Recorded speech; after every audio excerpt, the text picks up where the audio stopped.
No, è incredibile. Ma oggi che giorno è, scusa? 19, giustamente. Ma allora è oggi! I Beatles!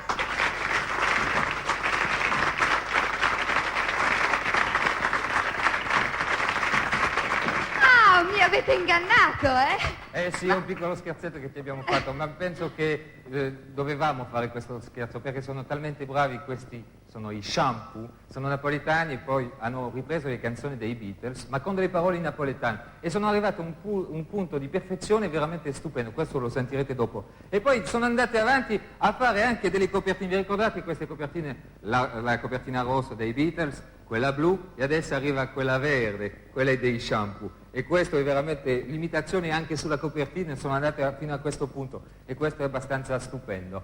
Vuoi chiedere come si chiamano? Può darsi che hanno anche con i nomi qualcosa da dire. Allora, dimmi il tuo nome. Paul Mancart.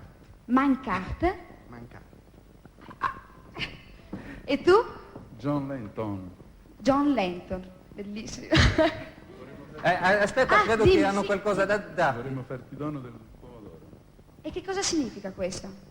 I Beatles ci avevano la mela, noi come simbolo ci abbiamo il pomodoro.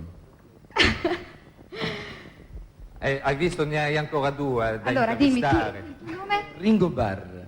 Sei sempre ubriaco, allora. Beh, ritorna alla batteria, beh, non è un bel esempio. Dimmi, e tu? Io, Giorgio Risson. Rissone. Che non è ragioniere lui. E la canzone che cantano adesso si chiama She Loves You, in inglese, cantata dai Beatles, ma dai Shampoo si chiama Si è lavato. I Shampoo!